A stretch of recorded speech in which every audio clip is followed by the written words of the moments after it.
你問我知唔知我自己喺度做乜？我淨係知道如果我想做就做得。今時今日仲有邊個講道德？就算第一次唔成功 ，so what？ 為什麼自卑？幹嘛要後悔？Yeah yeah， 就算再多挫折，我都不認失敗。拜託，不是3歲小孩，太多人想看我受害。把我口口聲聲的說，到頭來結果還是一場空。誰說我不能自己來？成功用雙手牽起來，掌握好的機會不多，這是我的秀，又幹嘛不做？為什麼自卑？幹嘛要後悔？Yeah yeah， 就算太多挫折，我都不認失敗。我不會流淚。沒時間後悔 ，yeah yeah， 地上再多陷阱，我也得站起來。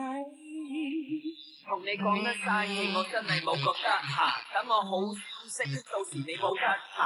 無謂諗得太多，嘥時間。就算有困難，都向前行，繼續向前行。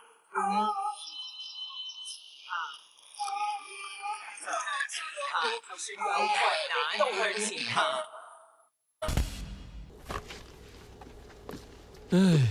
Nói sao tôi cũng không tin thằng Lương là giết em gái nó. Tại sao vậy? Vì nó không giống dạng người đó. Anh họ, anh không nhớ là anh Lương sửa xe kỹ lắm sao? Vậy có liên quan đến chuyện nó không giết người sao? Người tính kỹ như vậy có dùng cách thô lỗ như vậy để giết người hay không chứ? Còn để lại nhiều chứng cứ bất lợi cho mình ở hiện trường như vậy nữa. Nè, chiếc xe chở hàng cũ nát đó anh thường đem đi sửa. Nói gì thì anh cũng thân với nó hơn. Vậy anh nghĩ nó có giống người như vậy không? Thực tình thì không giống. Tôi thường ghi sổ nợ ở chỗ cậu ấy muốn giết người nên giết tôi trước mới phải. Thì phải rồi. Mặc dù họ có cha khác nhau, nhưng nói sao cũng là anh em, cũng có chút tình cảm chứ. Anh Đinh à, anh đã hiểu lầm ý của ảnh rồi. Ý của ảnh là hai anh em họ cùng một người cha, có mẹ khác nhau. Đây gọi là cùng cha khác mẹ. Dĩ nhiên không phải rồi, là cùng mẹ khác cha. Rốt cuộc cậu có làm đủ bài tập không? Tôi không làm bài tập. Sinh ra từ một người cha hai người mẹ khác nhau, dĩ nhiên gọi là cùng cha khác mẹ rồi. Sẽ gọi là cùng mẹ khác cha được. Anh có phải người Trung Quốc không? Anh có biết những mối quan hệ vậy không? Vậy sao? Không phải sao? Trật tự đi bạn học. Hey, chứng tỏ là hai người đều không chú ý lắng nghe. Hey, chị Lương. Có. Phiền chị giải thích cho họ nghe một lần đi. Được thôi. Trời, biểu đồ quan hệ nhân vật có luôn. Chị Lương giỏi thiệt á. Khi cả hình cũng dán lên luôn. Thật là không ngờ ha. Quan hệ thật ra rất đơn giản. Cao Vĩnh Lương thật ra là con của Quỳnh Mỹ Phân và chồng trước. Còn Nhậm Diên Diên là con của ông Nhậm với người vợ đã mất. Mấy năm trước Quỳnh Mỹ Phân dẫn theo anh Lương gả cho ông Nhậm. Cho nên Cao Vĩnh Lương và Nhậm Diên Diên đích thực là khác cha khác mẹ. Họ là anh em, không có quan hệ máu mủ gì cả. Có hiểu không? Không hiểu. Không hiểu. Vậy tôi nghĩ chắc là do hình tôi giải thích không được rõ lắm. Tôi không hiểu là má của anh Lương lấy người chồng giàu có như vậy, tại sao Lương còn phải làm thợ sửa xe chứ? Còn nữa, cha kế của anh ấy giàu như vậy, có thể mời được đại luật sư cỡ như luật sư Tưởng mới phải. Sao lại mời chúng ta chứ? Vì cậu Lương có cốt khí. Hai mẹ con cậu ấy đều là người xuất thân từ Thâm Thủy Bộ. Mặc dù là má cậu ấy lấy chồng giàu, làm bạc khoáng, nhưng mà cậu Lương vẫn làm công việc sửa xe, không xài một đồng của cha kế. À, trước khi xảy ra chuyện là sếp Tất nhắc anh Lương nhớ tìm luật sư La. Và cùng một thời gian, cha kế của anh ấy cũng mời luật sư Lương làm biện hộ cho ảnh. Vậy người như ông Nhậm thật có tình có nghĩa. Con kế giết chết con gái ruột của mình, nhưng vẫn chịu mời luật sư cho ảnh. Thật ra lần trước tôi ở trại tạm giam thấy ông Nhậm, tôi thấy ông rất thương anh Lương. Tôi nghĩ ổng thà tin cái chết của Nhậm Diên Diên là sự cố. Nhưng mà người ngoài đâu có nghĩ như vậy đâu. Anh có biết mấy hôm trước báo chí nói thế nào không? Nói con gái ông Nhậm học giỏi, tương lai tươi sáng. Nói anh Lương chắc chắn là ham muốn tài sản của người cha, cho nên mới giết em gái. Cậu Lương xuất thân nghèo khó, học không nhiều nên mới đi làm thợ sửa xe. Người bình thường rất dễ có thiên kiến với cậu ấy. Vậy thì chết rồi. Bồi thẩm đoàn nhất định có suy nghĩ như người bình thường. Anh họ, vụ kiện này chưa cãi, đã có nhiều điều bất lợi với anh Lương vậy. Anh phải nghĩ làm sao giúp anh Lương mới được đó. Chị có nghĩ ra cách gì không? Hả? Mễ Tả Trị tỏ rõ là nó không có rảnh, cho nên lần này chị phải làm người phụ tá của tôi. Chị Lương à, chị yên tâm đi. Mễ tả trị này rất có lòng tin với những bà nội trợ. Phải rồi, bình thường Mễ tả trị đâu có chuẩn bị kỹ lưỡng như chị Lương như vậy ha. Tôi cũng có lòng tin với chị mà. Tôi mời chị về thì dĩ nhiên cũng có lòng tin với chị rồi. Hả? Hả? Tôi hả?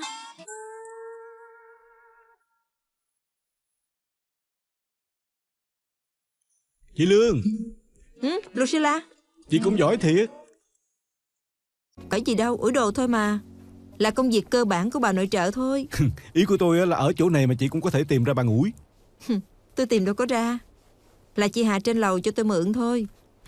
Tôi biết ra tòa quan trọng nhất là cho chánh án ấn tượng tốt. Tôi thấy một số phạm nhân ra tòa cũng mặc đồ Tây. Anh là đại luật sư, sao thất lễ được chứ? Ê, còn nữa. Bình thường anh mang giày không có mang vớ, nhưng mà ra tòa thì phải mang vớ. Giặt xong rồi nè. Hình như lần trước ra tòa rồi đó. Tôi không còn thấy nó nữa. Yên tâm đi, giặt sạch rồi đó. Tôi còn lo nó không có khô mới ủi xong đó. Chà, còn có mùi thơm nữa. À phải rồi, nước thơm Quân Y Thảo mềm dãi có thích không? Chị làm trợ lý mà, đâu phải là người làm tạp vụ, cho nên những việc này không cần chị phải làm. Thật ra, người nội trợ như tôi lo cho 2 đứa nhỏ. Những chuyện này tôi biết làm mà. Còn vụ kiện lần này tôi thật không biết có thể giúp gì cho anh nữa. Vụ kiện cãi như thế nào á, tôi vẫn chưa nghĩ xong. Nhưng mà trọng điểm đã ở trong này hết. Hả? Ở trong đó? Vậy sao được? Trọng điểm dĩ nhiên là phải viết ra giấy trắng mực đen chứ. Nói cũng có lý. Vậy chị hãy lập tức ghi lại cho tôi đi. Biết rồi.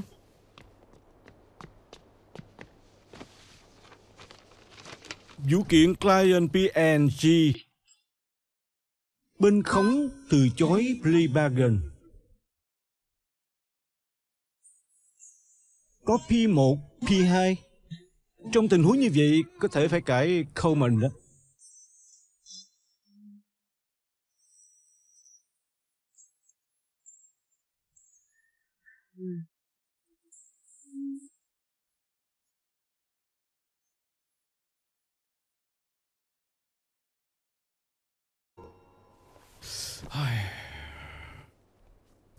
Tôi ghi kịp mà, anh cứ nói tiếp đi. À không, tôi đói bụng rồi. Chà, tối vậy rồi hả? Trà chiều mà cũng không nhớ uống nữa. Chết rồi. Thiệt tình. Còn phải về làm bài tập với Hữu Tính Hữu Nghĩa nữa. Tối như vậy mà chưa về, chắc chắn bị má cằn nhằn cho coi. Sao còn ngồi đấy? Mau về nhà đi. Anh yên tâm, tôi hứa với anh, ngày mai trước khi ra tòa sẽ làm xong phần hồ sơ này. Chị Lương, Ê, luật sư Mễ. đi đâu vậy? Tôi muốn đến Dượng Giác thôi. Tôi thuận đường, chở chị luôn. Cũng được. Rồi lên xe. Phải rồi, tiễn Phật phải tiễn tới Tây. Tôi đưa chị về nhà. Không được, xa lắm đó. Dù gì tôi cũng nhớ bị lạnh ở đó mà. Vậy vậy cảm ơn anh. Anh nói vậy chỉ là muốn tôi không thấy ngại thôi, có phải không?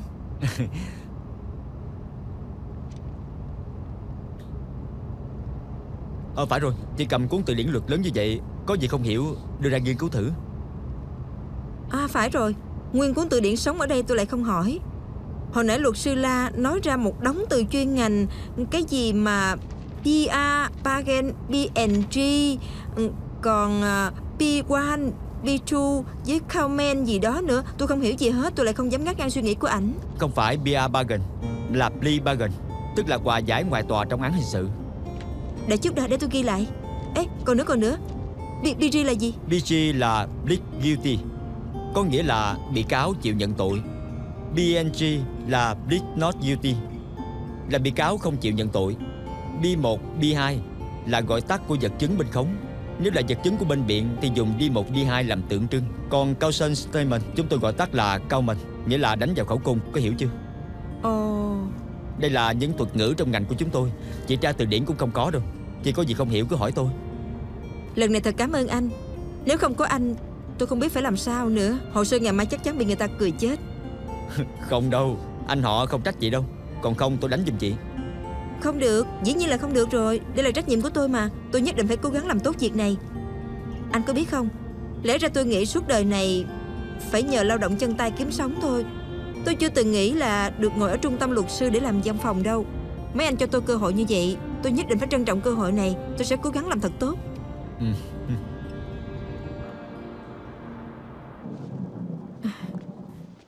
Anh đưa tôi tới đây được rồi. Tôi tự vào nhà là được. Không được, tôi là đàn ông. Đưa phụ nữ về nhà phải đưa tới tận cửa, như vậy mới đủ thành ý. Đình. Má. Xin chào bà Lương. Đây là đồng nghiệp của con đó. Đồng nghiệp? Anh là trưởng phòng hay là giám đốc vậy? Chị Lương, chị không có nói với bác là không còn làm ở nhà hàng nữa, đến làm ở trung tâm chúng tôi sao? Trung tâm? Trung tâm massage hả? Không phải đâu má. Má à, con vào nhà giải thích với má nha. Tạm biệt. Cảm ơn anh.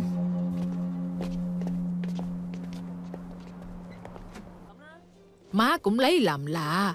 Gần đây ngày nào cũng ăn mặc rất là đẹp để đi làm. Thì ra lặng lẽ đổi công việc khác mà. Má, thật ra con đâu có mặc đẹp. Bởi vì làm việc ở văn phòng, con nghĩ phải ăn mặc lịch sự một chút thôi. Không có gì cần gì phải giấu má lâu như vậy. Má không tin là ở Thiên Thủy Di này không tìm được việc, cùng lắm là lấy trợ cấp thôi. Con đã nói rồi, con không muốn con cái quen thói không làm mà hưởng dựa vào người khác. Thiếu gì người lãnh tiền trợ cấp. Không lẽ con cái người ta ai cũng trở thành ham ăn biếng làm hay sao? Thật ra con mơ mộng hão quyền muốn bay cao thôi. Sớm muộn gì cũng bỏ mặt bà già này không lo. Thật ra anh Phong làm việc ở nội địa đã nhiều năm. Con có bao giờ bỏ mặt má đâu. Trước đây không có nghĩa là sau này cũng không. Thằng bốn mắt đó, nhìn sao cũng không giống luật sư. Có điều ăn mặc lịch sự, nhưng tiền thì không biết làm sao kiếm về nữa. Má à, ảnh là luật sư thật đó. Luật sư mà đưa bà nội trợ về nhà, còn đưa tới cửa sao? Con đó, vừa thấy má đã hoảng sợ tới như vậy là sợ người ta biết con có má chồng có chồng thôi. Má nghĩ đi đâu vậy? Con chỉ chuyển qua làm việc ở trung tâm luật thôi mà. Con vẫn lo cho má và hai đứa nhỏ. Việc nhà con đều làm hết mà. Con bỏ mặt má không lo hồi nào chứ. Bây giờ con chỉ muốn làm sao làm tốt công việc, nuôi lớn hai đứa nhỏ. Con không nghĩ đến chuyện khác đâu. Cứ nghe trước vậy.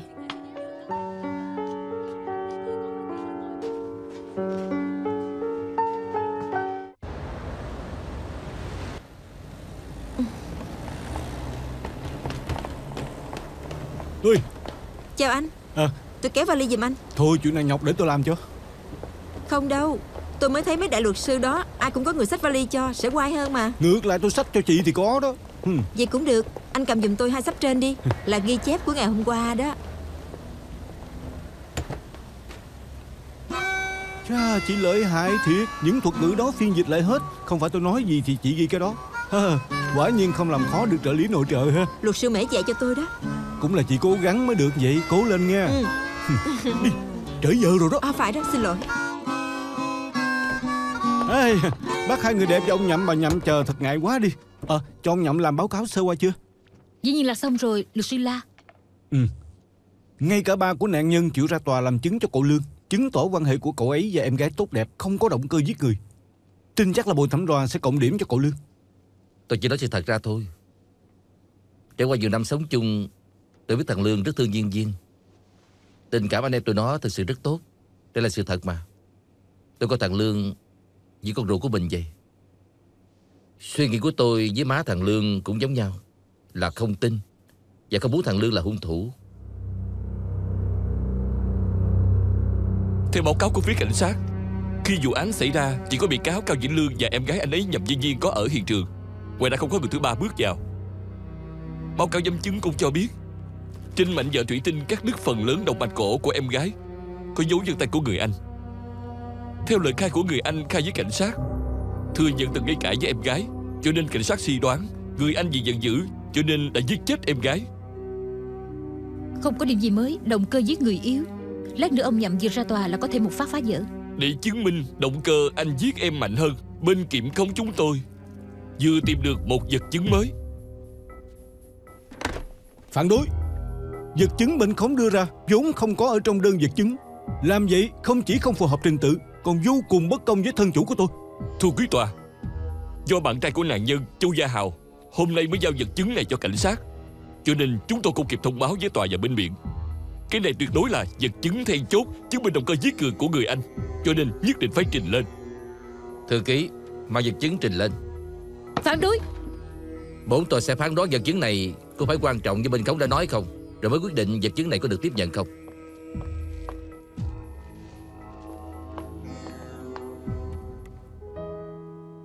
從無人明白得到相愛的意義，隨時迷糊地失去意思。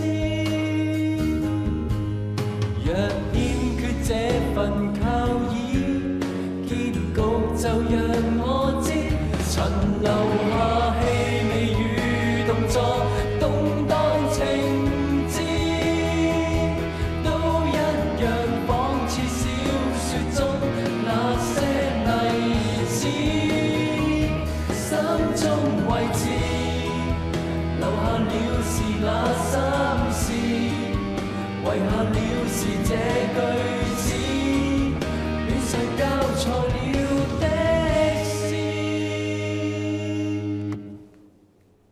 Bài hát này là bài tình ca người anh thu tặng cho người em. Còn người hát chính là người anh. Nội dung chính của bài hát nói về nỗi đau khổ yêu nhau nhưng lại không được yêu, đến chết cũng không thể quên cuộc tình này. Mọi người đều nghe được. Người anh hát rất tình cảm. Quan trọng hơn đó là trên bìa hộp CD có bút tích rất rõ ràng của người anh. Viết là gửi Duyên Duyên. Phía dưới dán tờ giấy I love you. Và chữ love này còn dùng hình trái tim để biểu đạt. Cho nên cái CD này rõ ràng là món quà bày tỏ tình cảm của người anh dành cho em. Người anh từng nói anh ấy gây cãi với em là vì người em không chịu chia tay với bạn trai. Cho nên chúng ta tuyệt đối có lý do tin rằng người anh bởi vì không được đáp lại tình cảm mà sẽ ra tức giận giết chết em gái. Phản đối bên khống chưa được tiếp nhận vật chứng đã đưa ra suy đoán độc đoán đánh lạc hướng Bồi Thẩm Đoàn. Tôi lặp lại, CD này vốn không phù hợp trình tự nộp vật chứng. Tôi cực lực phản đối bên khống trình lên tòa. Tôi cần phải nhấn mạnh một lần nữa, trong vụ án mưu sát, chứng minh bị cáo có động cơ giết người vô cùng quan trọng. Cho nên vật chứng này nhất định cần trình lên tòa. Khẩn xin quý tòa suy nghĩ chấp nhận. Thưa quý tòa, bên biện rất nghi ngờ nguồn gốc và mức đáng tin cậy của vật chứng bổ sung. Cái CD này là Châu Gia Hào, bạn trai của em gái, khi đến nhà cô ấy chơi phát hiện được. Khi Châu Gia Hào thấy được cái CD này rất là tức giận, vì anh biết người anh thường đeo bám quấy nhiễu em gái, khiến cô ấy thấy phiền toái. Vì không muốn bạn gái không vui, cho nên Châu Gia Hào tự ý lấy cái đĩa CD này. Sau khi bạn gái xảy ra chuyện, Châu Gia Hào luôn đau buồn cho đến sáng hôm nay. Anh ấy đã mang ra những món đồ khi ở bên cạnh bạn gái ra, ôn lại kỷ niệm. Thì chiếc CD này nhận thấy có lẽ là vật chứng quan trọng nên mới đưa cho cảnh sát. Bổn tòa hiểu bên khống đột xuất đưa ra vật chứng quả thật không hợp trình tự, nhưng không thể phủ nhận vật chứng này có giá trị tham khảo quan trọng về mặt động cơ giết người của bị cáo. Bổn tòa sau khi suy nghĩ thận trọng đồng ý tiếp nhận vật chứng mới này. Thưa quý tòa, nhằm công bằng cho thân chủ tôi, bên biện yêu cầu buổi lắng nghe trần thuật đến đây tạm ngưng, để cho bên biện có đủ thời gian chuẩn bị kháng biện. Bổn tòa chấp nhận yêu cầu của bên biện.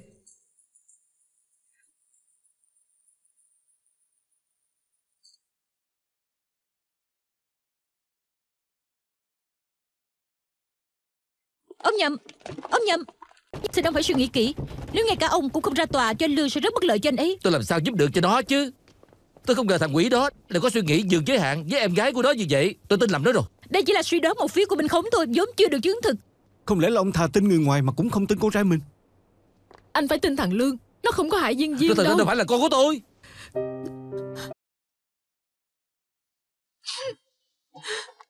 Bà Nhậm, bà đừng có buồn như vậy.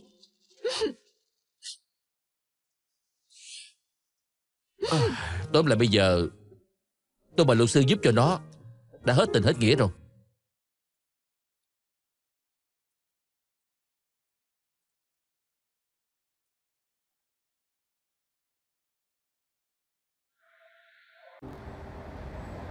Tôi không có. Tôi thật chưa từng yêu em gái của mình. CD đó giải thích sao? Cái CD đó là bản ghi âm mẫu thôi. Tôi với bạn bè lập nhóm nhạc thu lại thôi. Lúc mà tôi còn đi học đó, cũng có tổ chức nhóm nhạc. Sở trường nhất chính là hát tình ca. Bài mà anh hát chỉ bằng 7-8 phần của tôi thôi. Anh đã đủ chưa? Khi tôi thu bài hát đó, tôi vốn không có nghĩ sẽ tặng cho Duyên Duyên.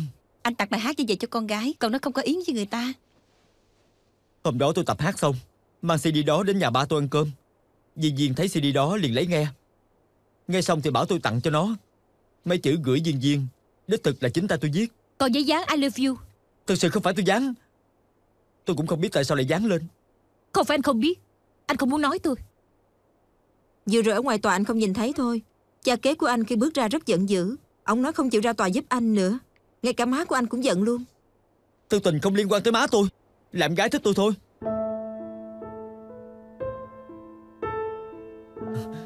Nếu tôi biết trước CD đó khiến cho nó hiểu lầm thì tôi không tặng cho nó rồi. Anh về rồi hả?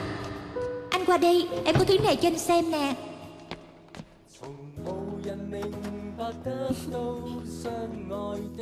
Anh có nghe không? Lại nghe bản thu âm mẫu anh tặng cho em. Em đúng là fan trung thành của anh. Anh coi nè. Dây dán này là chính tay em dán lên đó. Thật ra em biết anh tặng bài hát này cho em chính là muốn bày tỏ ý trên tờ giấy dán này. Thật ra em cũng có cảm giác giống như anh vậy. Anh nghĩ là em đã hiểu lầm. Trước giờ anh luôn xem em là em gái ruột của anh.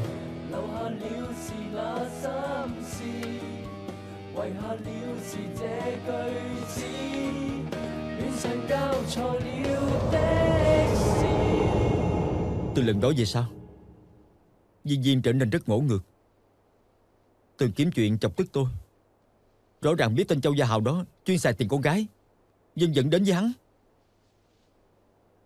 Hôm đó tôi gây cãi với Viên Viên chính là không muốn nói về trả thù tôi mà tự hành hạ bản thân mình, chứ không phải vì yêu thành hận. Và luật sư Kiểm Khống đã nói, tuy là anh em nhưng mà khác cha khác mẹ, không có chút quan hệ huyết thống gì hết. Vì sao cậu không nghĩ sẽ đón nhận Viên Viên? tôi nói tôi không có cảm giác đó với Viên Viên. Cho dù có, tôi cũng sẽ không đến với nó. Một mình má tôi chịu cực chịu khổ nuôi tôi khôn lớn, khó khăn lắm má tôi mới có hạnh phúc như bây giờ. Nếu giờ tôi đến với Viên Viên, người ngoài sẽ nghĩ sao? Chắc chắn nói gia đình chúng tôi lộn xộn không ra gì. Ba là người có địa vị, ông vốn không thích nghe những tin đồn như vậy. Tôi không muốn phá hư gia đình này. Và tôi càng thật sự không muốn tình cảm của ba và má có vấn đề.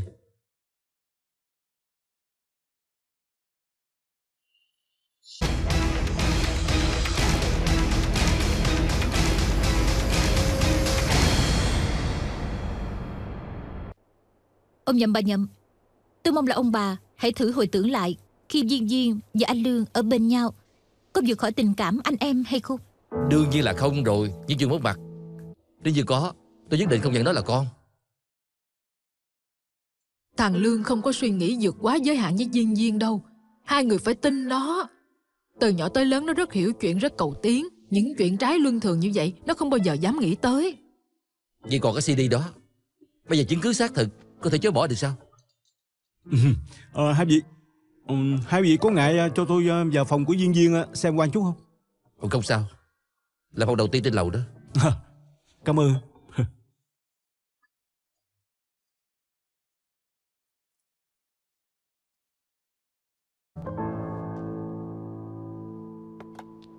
Cỏ thơm, đen cây. Còn có nhiều tiểu thuyết tình cảm như vậy. Xem ra Viên Viên cũng lãng mạn lắm, mang tâm lý của phụ nữ ha. Hình như anh đã tin anh Lương cho là em gái yêu anh trai thì phải. Nàng nhìn tôi sao không nói, khiến tôi lo lắng ưu phiền. Rất nhiều cô gái thích viết nhật ký. Cô nghĩ Viên Viên có thói quen này hay không vậy? Cho dù có, cô bị cảnh sát đem về làm vật chứng rồi. Thông thường thì tâm sự của thiếu nữ giấu rất là kín, chưa chắc tìm được dễ như vậy đâu. Ý, có nhật ký thật sao? Nhật ký thì không có, giấy dán thì có một tấm. Cô coi, cũng là tấm I love you. Xem ra thì cậu Lương không có nói dối. Đúng là Viên Viên dán lên để bày tỏ tình cảm với cậu ấy. Không thể nào, tuyệt đối không phải vậy. Sao lại vậy chứ? Viên Viên không yêu thằng Lương đâu. Viên Viên không yêu thằng Lương đâu, có đúng không? Nếu như Viên Viên yêu thằng Lương thật, anh có tha thứ cho nó không? Không đâu. Điều đó không có. Không thể nào. Không thể nào.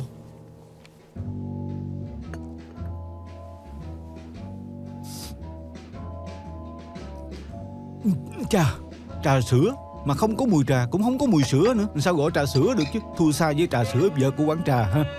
Anh thật không ngại mời quý cô cùng anh đến thăm thủy bộ uống trà lề đường sao? Về mặt lễ độ và phong độ, anh nên học hỏi ở MG đó. Tại sao nhất định là phải nam chiều nữ chứ? Và tại sao nhất định là phải nam theo đuổi nữ? Nữ không thể theo đuổi nam hay sao? Anh dựa vào một tờ giấy dán thì dám chắc là Viên Viên theo đuổi anh Lương sao? Không phải là tôi nói Viên Viên và cậu Lương, tôi đang nói mình kìa. Cô cũng thấy khó uống chứ gì. Nè, nói trở lại tờ giấy dán đó đi. Tôi cũng nói không phải là bằng chứng xác thực, vì không thể chứng minh chính ta Viên Viên dán lên cái CD đó. Cho nên tôi vì một thứ khác mới có kết luận vậy.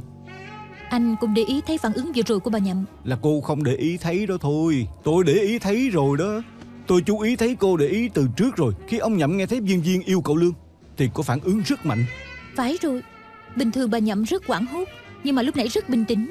Rất rõ ràng bà Nhậm đã biết chuyện này từ lâu. Hai, không ngại tôi ngồi chung chứ? Không ngại đâu. Anh đến đúng lúc đó, tôi khỏi phải trả tiền. Nè, còn chưa bàn xong vụ kiện đó. Phải rồi, xem chút quên. Lần này hai người là cộng sự, còn đại diện cho cùng một thân chủ. Vụ kiện lần này, thân chủ của hai người có thể nói là chứng cứ đầy đủ. Thật là khó cãi. Có điều tôi tin luật sư La, lần trước cố gắng xoay chuyển tình thế của vụ bà Mã nhất định không phải may rủi, cho nên lịch sử chắc có thể tái diễn. Ý của anh là nếu như lần này tôi không thắng được vụ kiện thì lần trước tôi chỉ là gặp may thôi chứ gì. Cho dù là tôi gặp may đi, vậy anh có luật sư Dương chết rồi hay sao vậy? Cũng có nghĩa là anh nói luật sư Dương không có bản lĩnh, có phải vậy không? Cô biết là tôi không có ý đó mà. Nhưng mà làm cho cô không vui là lỗi của tôi. Hãy cho tôi có cơ hội mà cô uống gì đó để đền tội được không? Thôi khỏi đi. Tôi cùng luật sư La đi lấy xe thì hay hơn, để khỏi phải bị người ta ghi phạt. Ngay cả cảnh sát giao thông cũng cãi không lại thì không hay.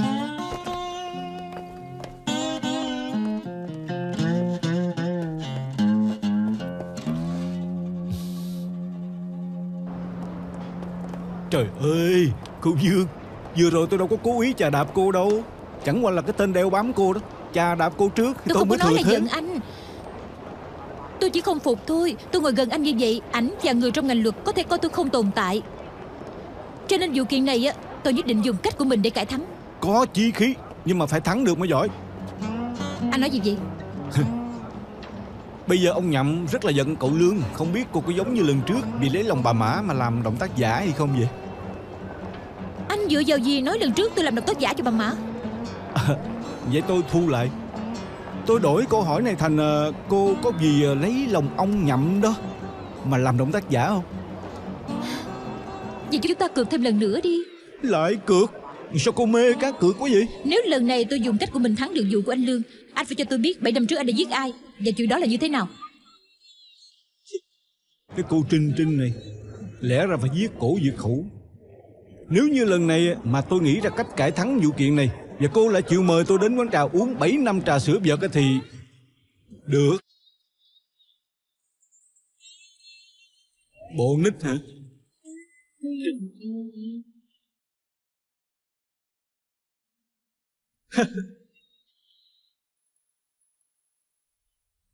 Chỗ này lúc nào cũng chỉ có mấy món, chán chết đi được. Chán cỡ nào chứ? Là anh chỉ có một mình thôi. Vẫn là cơm trên độc thân phải không? Ý, anh Đinh. Đúng lúc vậy. Tôi mới dậy phụ đạo xong, chưa có ăn cơm. Ăn khuya hả? Ừ. Ăn chung đi. Được thôi. Tốt rồi. Cô ăn chung với anh Đinh và anh không phải ăn cơm trai độc thân, tội nghiệp lắm đó. Cái gì mà cơm trai độc thân? Nói cơm phận không được sao? Vậy anh muốn ăn cái gì? Cô quyết định đi, tôi ăn gì cũng được. Ông chủ, cho một đĩa xà lát xương và nghêu xào. Không, xà lát xương nóng lắm. Món nghêu xào lại hàng. Hấp một con cá xào dĩa cải, 2 chén canh như cũ đi ha. Anh nói cho người đẹp quyết định mà. Đâu có sao. Vậy còn tốt hơn.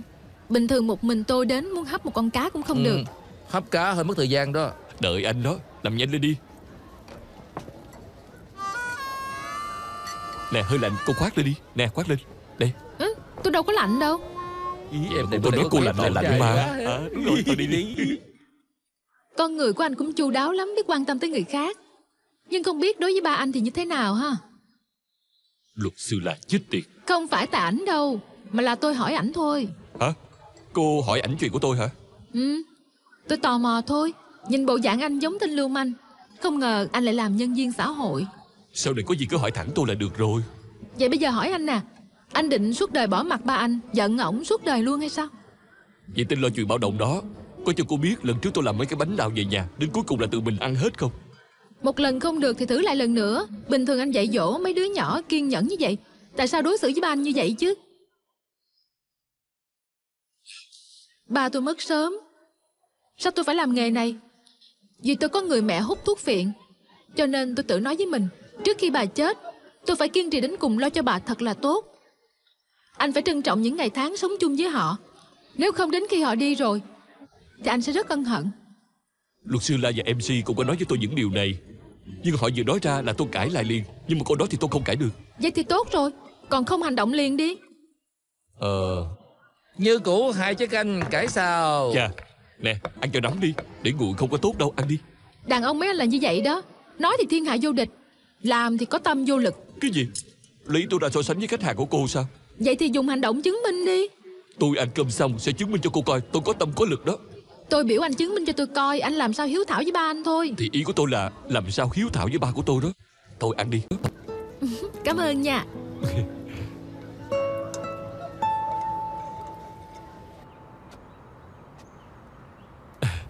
Ba, chúc ba sinh nhật vui vẻ. Không được, anh cười rất khó coi, rất giả tạo. Ba, chúc ba sinh nhật vui vẻ. Không được, không được. Làm lại đi. Nè, làm như vậy tới khi ba tôi sinh nhật xong, tôi còn chưa tập diễn xuất xong, nói với ổng sinh nhật vui vẻ đó. Cái gì mà diễn xuất chứ? Anh không muốn ba anh vui vẻ sao? Không lẽ miệng thì nói muốn ông vui vẻ, nhưng mà trong lòng muốn ông xui xẻo sao? Yên quá, dĩ nhiên không phải rồi. Vậy thì được rồi. Trong lòng anh nghĩ cái gì thì cứ việc nói cái đó. Là việc rất tự nhiên. Cần gì phải nghĩ nhiều như vậy? Thưa bà, thịt kho hâm nóng xong rồi. Cảm ơn chị Thiện. Không có chi. Trời, khá lắm nha. Còn thơm nữa. Ông có ai tới nè? Ba. Sao rảnh tới vậy? Con thấy sắp tới sinh nhật của ba, con cố ý về chúc sinh nhật ba trước. Ông coi, con chính ta làm số thịt kho này để chúc mừng sinh nhật của ông đó. Nó quan tâm ông chưa? Thịt kho phải bỏ thời gian làm, không phải ngày bữa làm được đâu. Chắc gì sinh nhật của tao mày sợ người ta nói mày bất hiếu để làm vậy cho người ta thấy hả? Ha, hôm qua ông còn lầm bầm nói sinh nhật ông thằng con không có biểu hiện gì cả. Bây giờ con đã về chúc mừng sinh nhật ông lại nói như vậy đó. Ông khó hầu hạ thiệt nha. Nói câu sinh nhật vui vẻ là giỏi lắm sao? Ba, con biết là con hay chọc tức ba. Có điều năm nay là đại thọ 60 của ba. Lần nào chúng ta cũng kết thúc bằng gây gỗ. Con thật hy vọng lần này có thể vui vẻ. Lần này con về đã muốn coi ba muốn làm sao. Sau khi ba và má thương lượng xong, hãy cho con biết để con chuẩn bị trước. Con về trước đây ba. Con về đây ba.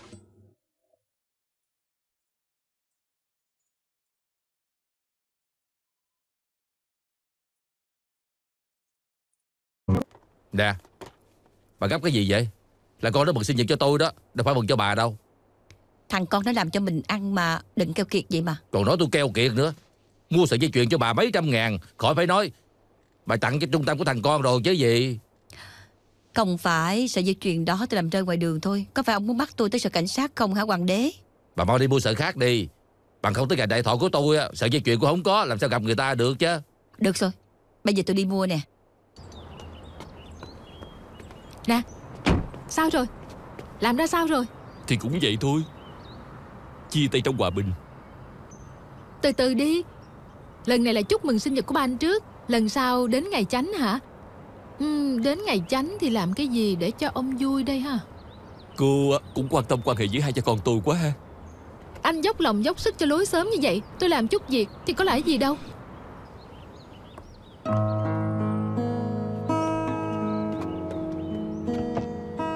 Cảm ơn. Ê, ông Nguyên à. Hả? Thì ra thằng Phú có đưa một cô gái tới đó. Không biết có phải là bạn gái của nó hay không nữa. Tình cảm với bà với thằng con tốt như vậy, nó không nói với bà hả? Tới rồi cũng không đưa bạn gái vô ngồi. Chắc chắn là thằng Phú nó mắc cỡ đó. Đàn ông lấy vợ sẽ nên thân thôi bà. Lần này nó chịu chủ động về thăm ông, chắc chắn là bị cô gái đó ảnh hưởng tới. Ha, không biết khi nào mới được uống trà con dâu đây. Alo, chuyện gì vậy má?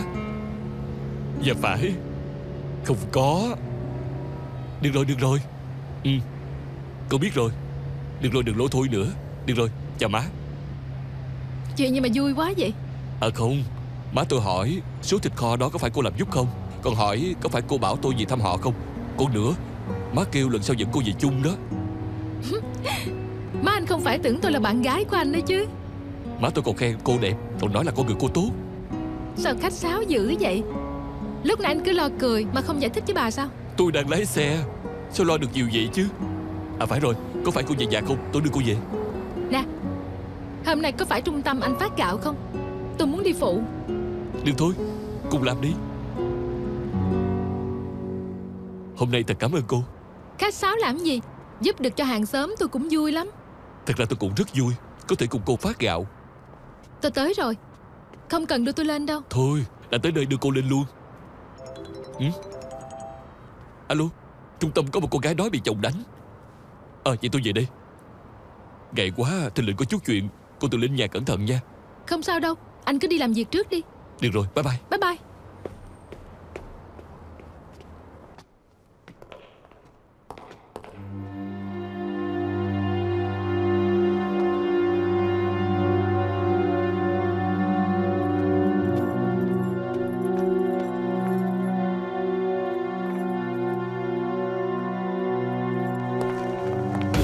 Tiện nhân. Cứu tôi với. Mắt tôi đau quá. Sao rồi, cô không sao chứ? Có đau lắm không? Không có gì, bác sĩ đã dùng thuốc rửa cho tôi rồi. Cũng may chỉ tạt tương ớt vô cô, tạt axit thì coi như là tiêu luôn. Cô Hà, gần đây cô có kết quán với ai không? Là cậu á. Không lẽ cô nghĩ tôi làm sao? Không phải ảnh đâu. Tôi với ảnh hết chuyện rồi. Nhưng người tạt tương ớt vào tôi chắc là phụ nữ. Cô nói vậy tức là các bà nội trợ cả Thâm Thủy Bộ đều là nghi phạm. Nhảm gì? Cô nói vậy tôi trả lời vậy thôi. Đừng có nói nhảm nữa. Tiếp theo mấy anh phải làm sao đi? Chúng tôi đã lập hồ sơ cho Thiên Hậu Chân Dài. Có chuyện gì cứ báo cho cảnh sát. Biết không? Hả? Lập hồ sơ thôi hả? Nè, mấy anh cũng có người bảo vệ cô Hà sao? Lỡ như lần sau tạt axit thiệt, sau khi báo cảnh sát nó không còn ai nhận ra cổ rồi. Yên tâm đi, tôi và anh Trực sẽ theo sát cô hơn.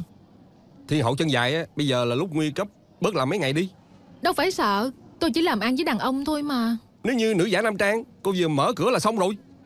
Anh còn chưa biết là ai làm. Nhìn lầm người thì sao? Biểu tôi tạm nghỉ, cơm đâu mà ăn chứ. Bên đó không có gì chứ? Thật ra cô có từng nghĩ Hay là đừng có ra đường nữa. Phải rồi, kêu bằng tới là được rồi.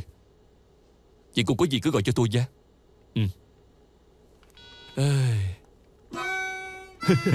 Hai người cười cái gì vậy? Không, muốn coi con trai đang yêu thì sao thôi. Phải gọi là trai già đang yêu như thế nào chứ. Bây giờ thấy rồi. Hai anh đó, làm ơn đừng có cười anh Đinh nữa. Cô Hà có chuyện, bạn bè quan tâm thôi mà. Chị Lương không hiểu đâu. Hôm nay anh Đinh vừa thức dậy lại gọi cho cổ liền. Đánh răng cũng gọi cho cổ, đang mặc đồ cũng gọi. Trước khi về trung tâm cũng gọi cho cổ. Về trung tâm rót ly nước cũng gọi cho cổ. Ít nhất cũng gọi 10 mấy lần đó. Thực sự là coi người ta như là bạn gái của mình rồi. Anh muốn thôi. Cười. Nếu cô Hà mà có chuyện gì, tôi coi hai người cười nổi không? Lần này Trinh rắc rối thật rồi. Không biết đã đắc tội với ai. Cổ làm nghề này phiền phức thật, không thể đề phòng được. Hay là vậy đi, anh khuyên cổ giùm tôi, kêu cổ tạm nghỉ một thời gian đi.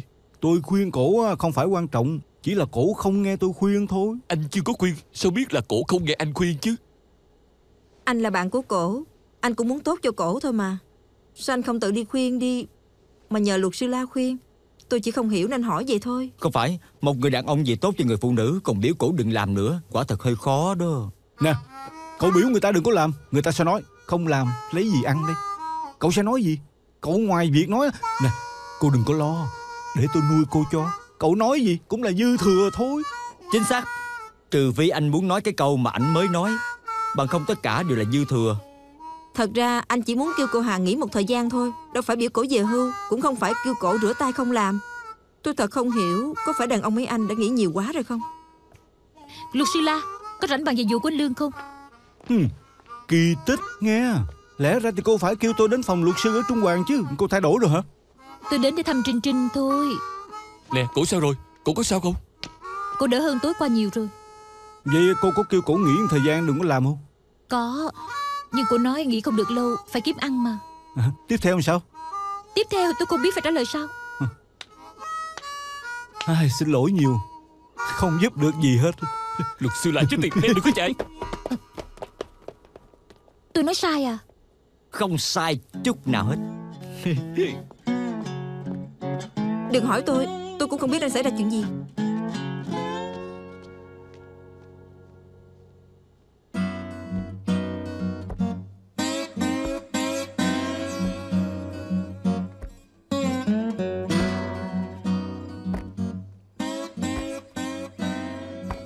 Theo những gì bên khống nói, cái CD anh Lương tặng cho Nhậm Di Diên là bạn trai của cổ Châu Gia Hào đưa cho cảnh sát.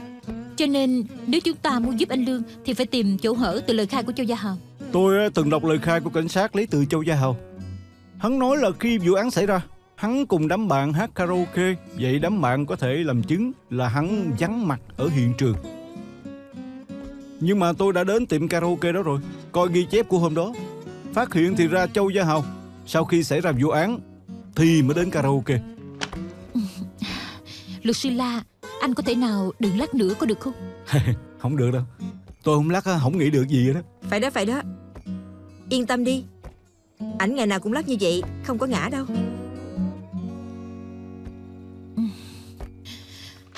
Tôi có hỏi hàng xóm của Nhậm Diên Diên và cũng có mượn băng ghi hình trước cửa nhà họ xem. Phát hiện ngày xảy ra vụ án, xe của Châu Gia Hào đậu ở trước cửa nhà Nhậm Diên Diên. Vậy Châu Gia Hào đó đã cho lời khai giả, rõ ràng là có vấn đề.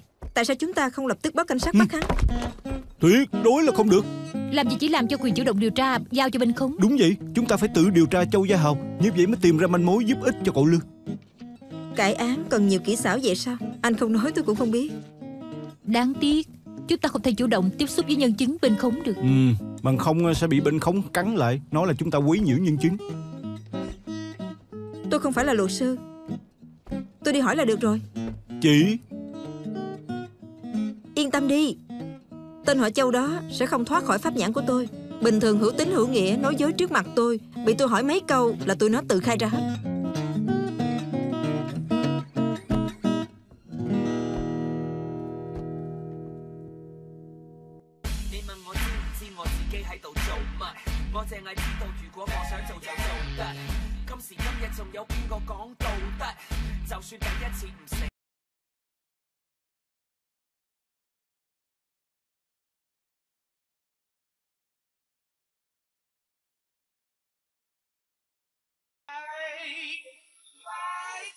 hết.13岁小孩太多人想看我受害，把我口口声声的说到头来，结果还是一场空。谁说我不能自己来？这朋友双手牵起来，掌握好的机会不多，这是我的秀，又干嘛不做？为什么自卑？干嘛要后悔？就算再多挫折，我都不。